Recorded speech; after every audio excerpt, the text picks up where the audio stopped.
12వ PRC commission ఏర్పాటు చేసి మేనిఫెస్టోలో ఇచ్చిన హామీలను వెంటనే అమలు చేయాలని సిపిఐ నాయకులు తాటిపాక మధు, రాష్ట్ర ఉపాధ్యాయ సంఘం జిల్లా అధ్యక్షులు S Satyanarayana, general secretary P Ramakrishna అన్నారు. శుక్రవారం కాకినాడ జిల్లా కలెక్టరేట్ వద్ద రాష్ట్ర ఉపాధ్యాయ సంఘం ఆధ్వర్యంలో ధర్నా నిర్వహించారు. ఈ సందర్భంగా వారు మాట్లాడుతూ రాష్ట్ర ఉద్యోగులకు న్యాయంగా రావాల్సిన 4 డిఏలను వెంటనే ప్రకటించి సిపిఎస్ రద్దు చేసి 12వ పీఆర్సీ కమిటీని నియమించాలని ప్రభుత్వాన్ని డిమాండ్ చేశారు. ఉద్యోగ, ఉపాధ్యాయ పెన్షనర్లు చెల్లించవలసిన ఆర్థిక బకాయిలను తక్షణమే చెల్లించాలని కోరారు. సిసిఎస్ రద్దుపై వెంటనే నిర్ణయం తీసుకోవాలన్నారు. గత ప్రభుత్వం ఉపాధ్యాయుల పట్ల వ్యవహరించిన తీరుకు అధికారం కోల్పోయారని, ముఖ్యమంత్రి నారా చంద్రబాబు నాయుడు, విద్యాశాఖ మంత్రి నారా లోకేష్ ఉపాధ్యాయుల సమస్యలను తక్షణమే పరిష్కరించాలని డిమాండ్ చేశారు. పదవీ విరమణ చేసిన ఉద్యోగులకు పదవీ విరమణ చేసిన రోజునే పెన్షన్ ఇవ్వాలని కోరారు. ఈ ధర్నాలో రామతేజ, రాష్ట్ర కౌన్సిలర్లు K Kasi Viswanath, M Srinivas, U Srinu తదితరులు పాల్గొన్నారు.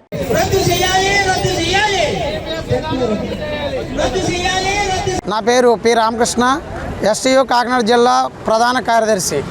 నేడు రాష్ట్ర సంఘం పిలుపు మేరకు కాకినాడ జిల్లాలో కలెక్టరేట్ వద్ద మరి ఎస్టీయు కార్యకర్తలతో ఈ ధర్నా నిర్వహిస్తూ ఉన్నాం. ప్రభుత్వం వచ్చి మరి 2.5 ఏళ్ళు కావస్తున్న ప్రభుత్వం ఇచ్చినటువంటి హామీలను మాత్రమే మేము అడుగుతున్నాం. మరి ప్రభుత్వం అధికారంలోకి రాకముందు మరి వీళ్ళు ఏమైతే మరి డిమాండ్స్ అయితే ఏమైతే హామీలు అయితే మాకు ఇచ్చారో వాటిని మాత్రం అమలు చేయమని డిమాండ్ చేస్తూ ఉన్నాం.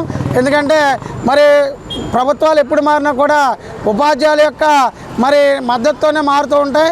వాళ్ళ యొక్క సహనాన్ని మరి పరీక్షించవద్దని తెలియజేస్తూ ఉన్నాం.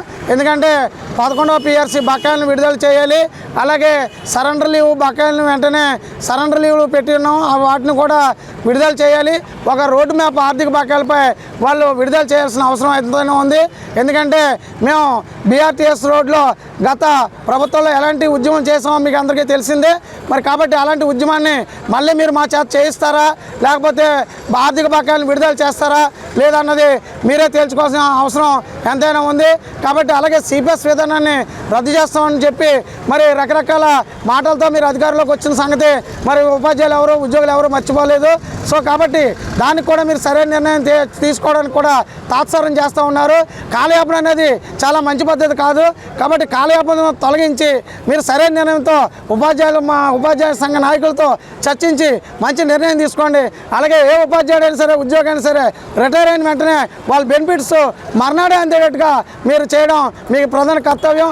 ఎందుకంటే 30 సంవత్సరాలు సర్వీస్ చేసిన తర్వాత ఏవో వస్తాయి మాకు రాయితీలు, కుటుంబాలని సరైన పరిస్థితిలో పెట్టుకోవాలని చెప్పి ప్రతి ఉద్యోగి ఆలోచిస్తూ ఉంటాడు. మరి అలాంటి బెనిఫిట్స్ని మీరు మరి తాత్సారం చేయడం ఎంతవరకు సమంజసం? ప్రభుత్వాలుగా మీరు ఉన్నారు కాబట్టి మీరు తక్షణం కూడా మరి ఉపాధ్యాయుల ఆవేదనను అర్థం చేసుకొని మీరు ఆర్థిక బకాయిలను విడుదల చేసి మీరు ఇచ్చిన హామీలను వెంటనే అమలు చేయాలని చెప్పి కోరుతూ జై హింద్. ఉద్యోగులకి, ఉపాధ్యాయులకి, పెన్షనర్లకి అందరికీ కూడా వెంటనే అమలు చేయాలని ఎస్టీయు కాకినాడ జిల్లా తరపున అధ్యక్షుడిగా డిమాండ్ చేస్తున్నాం. మరి 24,000 కోట్ల బకాయిలతో గత ప్రభుత్వం పెరిగిపోయేటట్టు చేసి వెళ్ళిపోయి ఇప్పుడు అవి 34,000 కోట్లకు చేరుకున్నాయి. కానీ పాత బకాయిలు ఇస్తున్నాము అంటున్నారా, కానీ ఎట్టి పరిస్థితుల్లో కూడా బకాయిలు ఎలా పెరిగినాయో ప్రభుత్వమే ఆలోచించాలి. మరి ఇక్కడ 11వ పీఆర్సీ గత ప్రభుత్వం మనకి అమలు చేసింది, కానీ అది చాలా నిరంకుశంగా జనవరి 2022లో మరి అమలు చేసి మరి మేము జీతాలు చేయక్కర్లేకుండానే ట్రెజరీ ద్వారా చేయించి మాకు వద్దు బాబోయ్ ఈ 11th పీఆర్సీ అనేటట్టుగా చేసినా సరే మరి బలవంతంగా మా యొక్క జీతాలని జమ చేయడం జరిగింది. ఆ జనవరి 2022 పిఎఫ్ బకాయిలు కూడా నేటికి కూడా మా యొక్క అకౌంట్లో జమ కాలేదంటే ఎంత ఆశ్చర్యమో చూడండి. అలాగే 12వ పీఆర్సీ గత ప్రభుత్వం మనకి కమిషన్ వేయడం జరిగింది, కానీ ఆ కమిషన్ చైర్మన్గా మరి మన్మోహన్ సింగ్ గారిని కూడా వేయడం జరిగింది. ఆయన జూన్ 2024లో రాజీనామా చేయడం జరిగింది.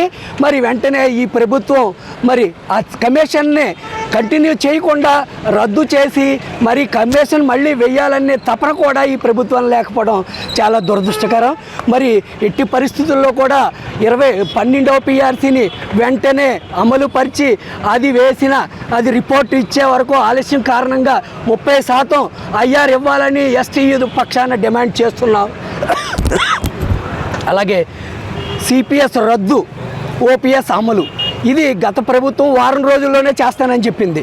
కానీ 5 సంవత్సరాలు గడిచిన జీపీఎస్ విధానం అనే ఒక భూతాన్ని తీసుకొచ్చి మనల్ని భయభ్రాంతులు చేసి మరి ఆ జీపీఎస్ విధానాన్ని బలవంతంగా పెట్టాలని చూసింది. మేము ఎవరం కూడా దానికి అంగీకరించలేదు. కానీ ఈ ప్రభుత్వం కూడా తన ఎన్నికల ముందు ఉప ముఖ్యమంత్రి వర్యులు హామీ ఇవ్వడం జరిగింది.